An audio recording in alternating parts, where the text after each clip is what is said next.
हे guys and welcome back to my new video. मी साहिल आणि आपण सर्वांचं आपलं यूट्यूब चॅनल SK ट्रॅव्हलर्समध्ये स्वागत आहे.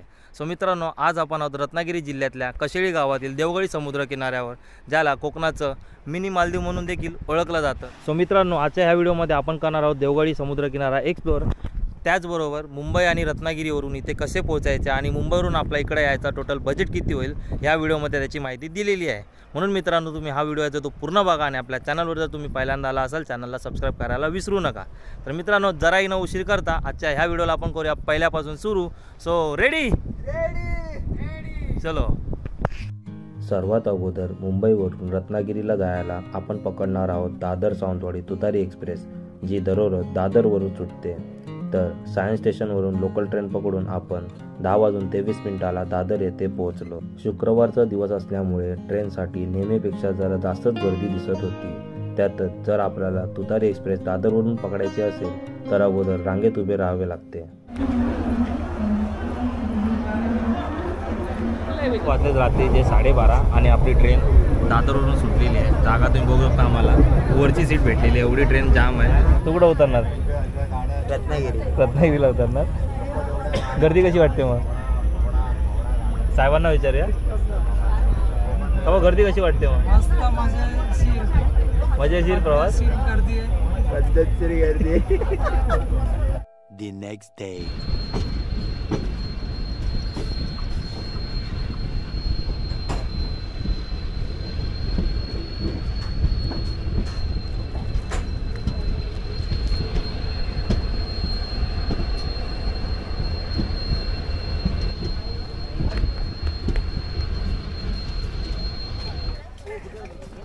मुंबईवरून 325 किलोमीटरचा प्रवास केल्यानंतरला आपण आता आलो फायनली रत्नागिरीला. आणि ट्रेन पण आपली सुटलेली आहे. आपल्या ट्रेनला इकडे यायचं होतं 6:55, पण आता वाजले सकाळचे 7:05. फक्त 10 मिनटं ट्रेन उशिरा आलेली आहे.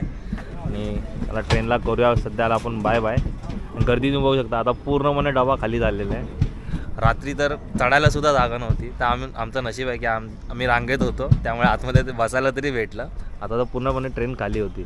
चला, सगळ्यात अगोदर स्टेशनमधून जाऊया बाहेर. आणि बाहेर आपल्याला काय फॅसिलिटी भेटते बस स्थानकापर्यंत जायला ते बाहेर गेल्यावरच माहीत पडेल. कारण की मी स्वतः पहिल्यांदा आलो. आम्ही तिघं पहिल्यांदा रत्नागिरीला उतरलो आहे. हालाकी म्हणजे ट्रेनमधून जाताना रत्नागिरी खूपदा बघितलं आहे. पहिल्यांदा आता रत्नागिरीचा एक्सपिरियन्स घेऊया.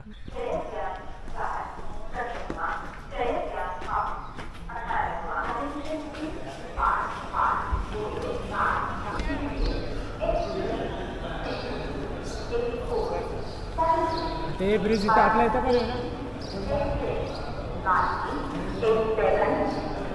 रत्नागिरी स्टेशनच्या बाहेरूनच आपल्याला रत्नागिरी बसस्टँडपर्यंत जायला रिक्षा वगैरे भेटतात. पण जर तुम्ही डायरेक्ट रिक्षा केली ना तर त्याचे 200 रुपये होतात. आणि जर तुम्ही 1 किंवा 2 जण असाल तर तुम्ही पर सीट 50 रुपये देऊन बसस्टँडपर्यंत जाऊ शकता, जे रत्नागिरी स्टेशनवरून 7 ते 8 किलोमीटरच्या अंतरावर आहे. चला, बसून घ्या.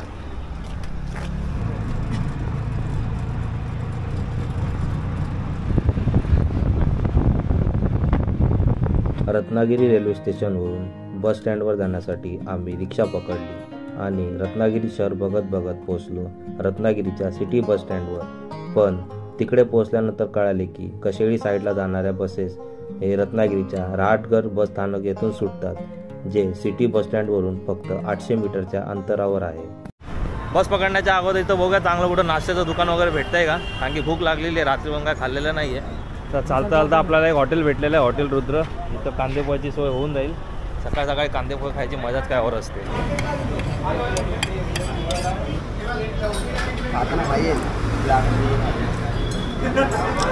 हां, गरमागरम पोहे लय भारी.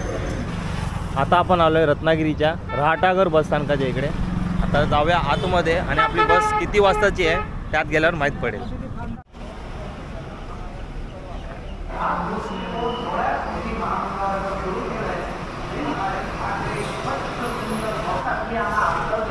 रत्नागिरीच्या रहाटगर बसस्थानकावरून कशेळीला जायला दर तास दीड तासाला बस अवेलेबल असते. सिम्पली तुम्हाला इकडे यायचं आहे आणि जे चौकशी कक्ष असताना तिकडे जाऊन एन्क्वायरी करायची की बस किती वाजताची आहे ते आपल्याला सांगतात. जसं की आता 9 वाजताची आपल्याला कशेळी मार्गे जाणारी बस आहे, तर ती आपल्याला पकडायची आहे.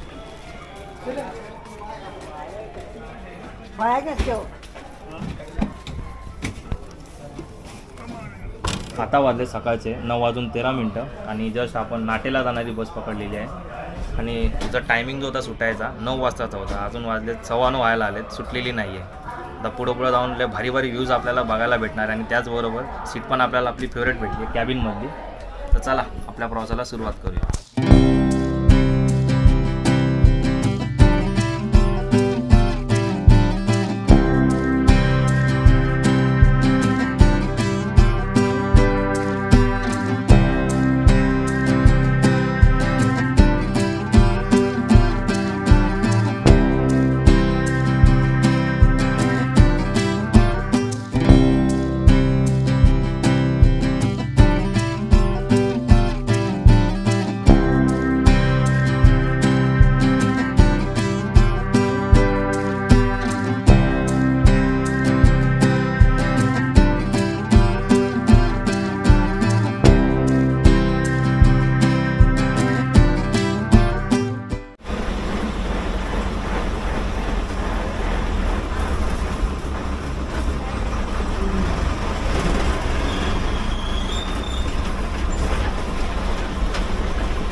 चला या.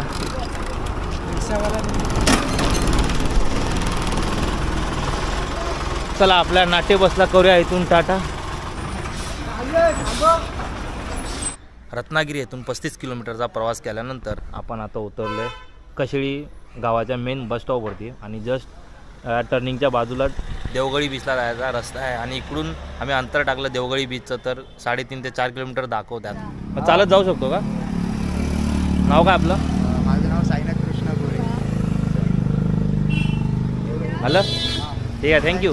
हां मित्रांनो, आपण रत्नागिरीहून जशी बस पकडतो कशिळीला यायला, हा मंदिर तुम्ही लक्षात ठेवा, महापुरुष मंदिर आहे. त्याच्या जस्ट बाजूला कशिळीचं मेन बस स्टॉप आणि जस्ट त्याच्या राईट साईडला देवगडी बीचला रस्ता जातो. तुम्हाला बघू शकता इकडे लिहिलेलं आहे देव कनकादित्य मंदिर आणि खाली लिहिले देवगडी बीच. कशिळीच्या मेन बसस्थानकापासून जेव्हा आम्ही गुगल मॅपवरती देवगडी बीचचं टेबल पॉईंट टाकला तर 4 किलोमीटर दाखवते प्रॉपर आणि गावातल्यांना विचारलं तर कोण बोलते 2 किलोमीटर, कोण बोलते 3 किलोमीटर, कोण तर बोलते 5.5 किलोमीटर. आता बघूया, आम्ही विचार केलेला रिक्षा पकडायचा. काय करूया, रिक्षा पकडूया की काय करूया?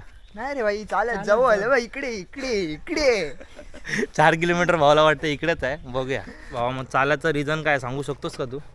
भावा चालायचं रिझन असं आहे हां की आपल्याला चालता नेचरचा आनंद पण घेता येतं आणि त्यावरून 2 पैसे पण वाचतात. 2 पैसे तर वाचतातच आपले. किती टाईममध्ये पोचू आपण? आता बाहेर तर आपल्याला बोलले पाऊण तास लागणार आहे. आत्ता 10-15 मिनिटात पोचू भाऊ आपण. 10-15 मिनिटात? हां. वा वा वा वा. आपल्या निखिल भाऊनी बोलले की 10-15 मिनिटात पोचणार आहे. आता वाजले किती बघ? नाही आता वाजले ते सांगत नाही मी सांगणार. आता वाजले 10:30. तर बघा निखिल भाऊ आपले बोलले 10-15 मिनिटात पोचणार. आपल्याला किती वेळ लागतोय ते तिकडे गेल्यावर माहीत पडेल.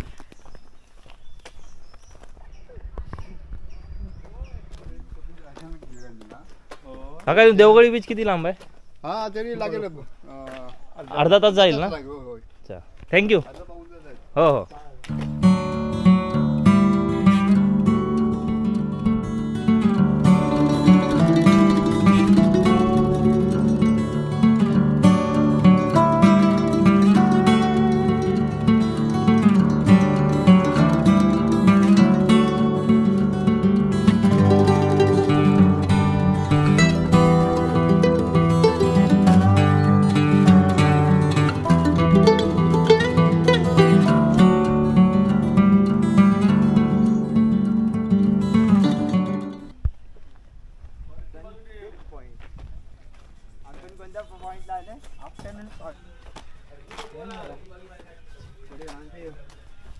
जस्ट देवगडी बीचच्या बाजूलाच आपण सनसेट पॉईंट हॉटेल विसावाच्या इथं बसलो आहे.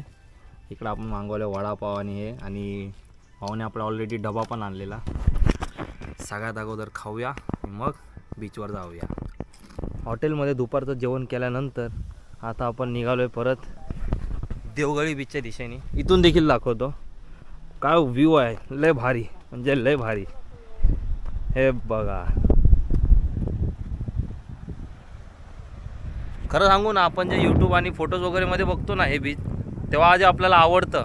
प्रत्येक आपण इकडे आल्यावरती जो व्ह्यू आहे ना तो आपल्याला त्याच्यात पण बघायला भेटणार नाही. एवढा भारी व्ह्यू आपल्याला इकडे येऊन दिसतो. देवगडी बीचच्या वरच आपल्याला हॉटेल्स, कॅम्पिंग, पार्किंग आणि टॉयलेटची सुविधा देखील उपलब्ध आहे.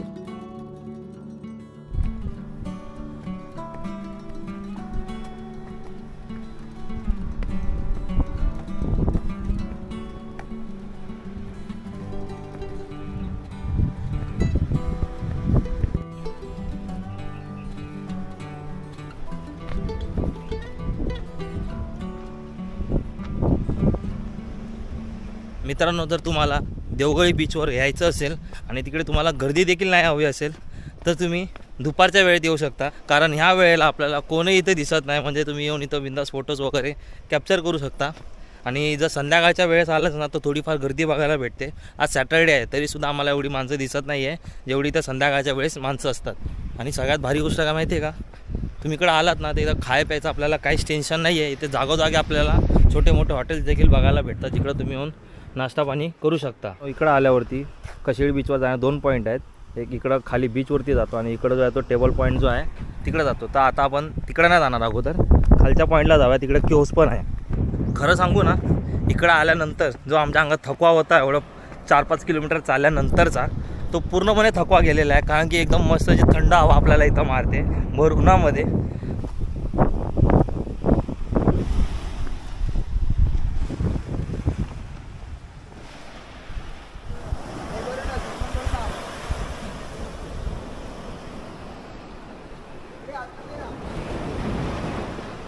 नव्हतं आपल्यासमोर ह्या बीचचं टेबल पॉईंट आणि जस्ट त्याच्या बाजूला एक केवसारखं बनलेलं आहे. तुम्ही बघू शकता समोर. हिला भरती आली नाही, सगळं डुबून जाते वाटतं मला. तेव्हा दगड मग केवढं पाणी असतंय, पुन्हा दगड डुबतोय ना. बरोबर बोलले भाऊ, पहिल्यांदा आलेत पण त्यांनी एक बरोबर अंदाज लावला इकडं.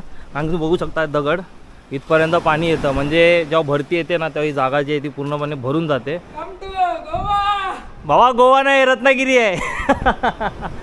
बाहुला पूल इथं आल्यावरती गोव्याची फील येते. इथून दगडावर जायचं असेल ना तर एकदम सांभाळून जावा, आणि लहान मुलं असणार तरी घेऊच नका या गोष्टीचं, कारण की तुम्ही बघू शकता सगळं ढासळलेल्या अवस्थेत आहे.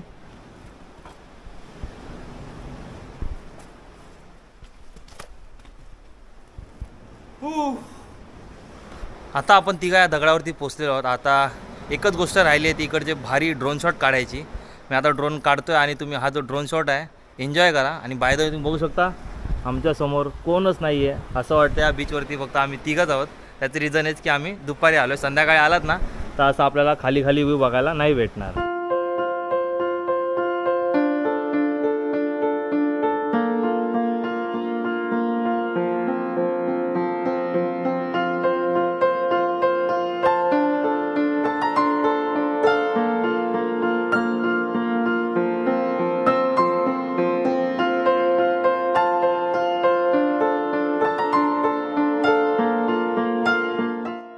देवगडी समुद्रकिनाऱ्यावर असणाऱ्या या गुहेबद्दल जर बोलले गेले तर ही गुहा पूर्णपणे नैसर्गिक आहे. आणि असं बोलले जाते की या गुहेतच या गावातील सुप्रसिद्ध कनकादित्य मंदिरातली मूर्ती सापडली होती. तसेच या गुहेत देवाची मूर्ती सापडल्यामुळे या किनाऱ्याला देवगडी समुद्र किनारा हे नाव मिळाले.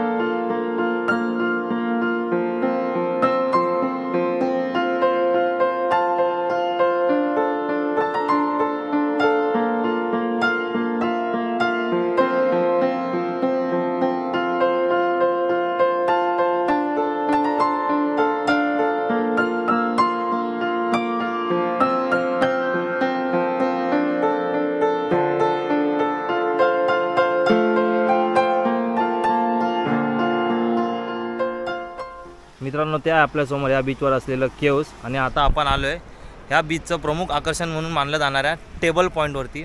आणि इकडं आल्यावरती आजूबाजूचा जो व्ह्यू आहे ना ते तुम्हाला सांगूच शकत नाही. त्यासाठी तुम्हाला प्रत्यक्षात इकडे यावं लागेल. एवढं भारी दिसतंय. तुम्ही ड्रोन शॉट तर बघितलंच असणार, काय बोलू.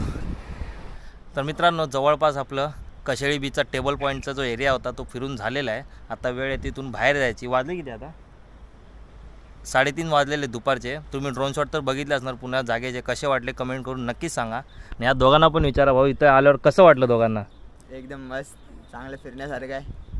मित्रांनो इकडे याच्या वेळेबद्दल जर बोललं गेलं ना तर तुम्ही दुपारचे आलात तर दुपारी आला तर फायदा काय होणार आहे की तुम्हाला इकडे कोण भेटणार नाही. तुम्ही आरामात इकडे फोटोज व्हिडिओज वगैरे शूट करू शकता.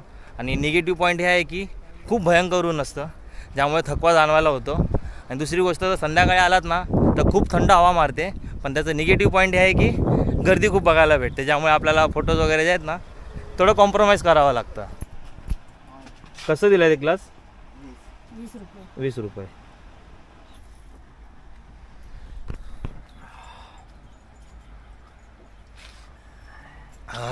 गारवा.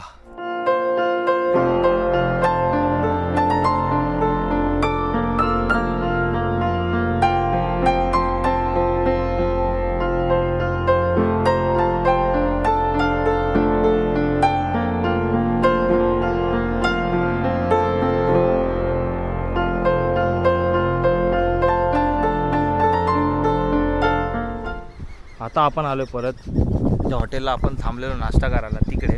आणि इकडे जे हॉटेलचे मालक आहेत त्यांना विचारूया कशेळीमध्ये ह्या प्लेसेसच्या अलावा अजून कोणते टुरिस्ट प्लेसेस आहेत का ते आता विचारूया आपण जाऊन.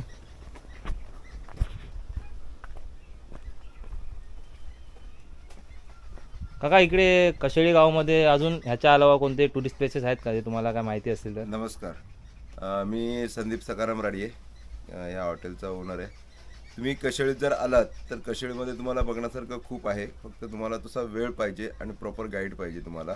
हा जसा एक स्पॉट आहे तसं कशेळीमध्ये एक पुरातन सूर्यमंदिर आहे. जी भारतात पुरातन मूर्ती असलेली 2 सूर्यमंदिर आहेत त्यापैकी एक कनकादित्य नावाचं मंदिर आहे जे आमच्या कशेळीत आहे. त्यानंतर इथे तुम्हाला अजून ट्रॅकर्स पॉईंट एक आहे बाजूलाच 1 किलोमीटरवर जिथे 70 फूट हायटेड सुळका आहे. आणि त्या सुळक्यावर जर तुम्हाला ट्रॅकिंग करायचं असेल तर तिकडे रॅपलिंग वगैरेचं हे केलेलं आहे, बोर्डिंग केलेलं आहे तिकडे. त्यानंतर या गावाच्या वेशीवर एक आशियातलं सर्वात मोठं कातळ शिल्प आहे जे बघण्यासारखं आहे. पण तिथे तुम्हाला जायचं झालं तर सकाळी पाहिजे आणि प्रॉपर गाईड पाहिजे कारण तो जंगली भाग आहे थोडासा. त्यानंतर या गावामध्ये 1860ची एक शाळा आहे, पुरातन शाळा आहे जी आजपर्यंत 1860 ते आज म्हणजे 162 वर्ष व्हायला आली. आजही ती शाळा चालू आहे.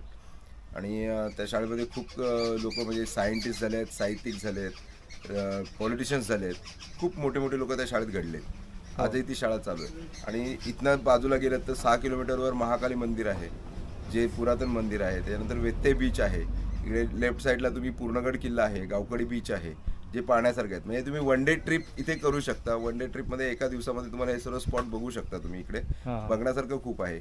गाईड पाहिजे तर आपण गाईड तुम्हाला देऊ शकतो तिथपर्यंत घेऊन जाण्यासाठी, तुम्हाला गाईड करण्यासाठी. त्यामुळे इकडे पाहण्यासारखं खूप आहे. आणि इकडे जर समजा कोण आलं म्हणजे राहायचं वगैरे असेल, कॅम्पिंग वगैरे काय तर आपल्याकडे ती फॅसिलिटी अवेलेबल आहे का? हो हो, माझ्याकडे कॅम्पिंगसाठी फॅसिलिटी आहे. टेंट देतो मी. एका टेंटमध्ये 5 लोक झोपतील. 8 बाय 8.5चा टेंट आहे. असे आपल्याकडे 4 टेंट आहेत. म्हणजे ॲट अ टाइम आपण 20 लोकांची व्यवस्था करतो इथे. माझ्याकडनं जर तुम्ही म्हणाल तर मी पॅकेज देतो. त्या पॅकेजमध्ये 1200 रुपये पर पर्सन पॅकेज आहे. त्या पॅकेजमध्ये तुम्हाला संध्याकाळचा चहा नाश्ता, रात्रीचं जेवण अनलिमिटेड, टेंट आणि मॉर्निंगचा चहा नाश्ता मिळेल. तुम्हाला फायर करायचं फायर करू शकता, बार्बिक्यू करायचं बार्बिक्यू करू शकता. इकडे त्या सर्व फॅसिलिटीज आहेत. शिवाय तुम्हाला जर का स्टार गेजिंग करायचं असेल तर स्टार गेजिंग करायला सुद्धा इथे एक चांगला स्पॉट आहे. तर तुम्ही नाईटला इथे स्टार गेजिंग करू शकता. आजूबाजूला जंगल असल्यामुळे पक्षी आहे तिकडे, त्यामुळे तुम्ही बर्ड वॉच करू शकता. इथे जर तुम्ही पक्षीप्रेमी असाल तर खूप काही गोष्टी आहेत इथे. आता असं बघायला गेलं तर इकडे आल्यावरती मला माहीत पडलं की कशेळी गावात याच्या अलावा पण अजून भरपूर टुरिस्ट प्लेसेस आहेत जे तुम्ही इकडे येऊन फिरू शकतात. तर जसं आम्हाला काकांनी बोललेत तर इकडे तुम्ही आलात ना ते सगळे टुरिस्ट प्लेसेस फिरायला विसरू नका. थँक्यू काका. चला या तुम्ही आमच्याकडे कशेळीमध्ये. तुमचं स्वागत आहे. तुमचा कॉन्टॅक्ट नंबर सांगा जर कोण कॉन्टॅक्ट करायचा असेल तर. माझा कॉन्टॅक्ट नंबर आहे 8108230812. मी मला आधी फोन करून आला तर तुमची जेवणा खाण्याची सगळी व्यवस्था होते. व्हेज नॉन व्हेज मध्ये सर्व जेवण आपण करून देतो. ऑर्डर प्रमाणेच जेवण बनवतो. हॉटेलचं नाव काय? आपलं सनसेट पॉईंट विसावा. सनसेट पॉईंट विसावा. Yes. ओके ओके ठीक आहे. कधी चालेल. कधी या कॉल करून आणि नक्की या, आम्हाला आवडेल तुम्ही आमच्या कशेळीत आल्यामुळे. हां. देवगडी समुद्र किनाऱ्यावर जाण्याआधी तुम्ही येथील पुरातन आणि कोकणी पद्धतीने बनवलेल्या कनकादित्य सूर्य मंदिराला नक्कीच भेट द्या.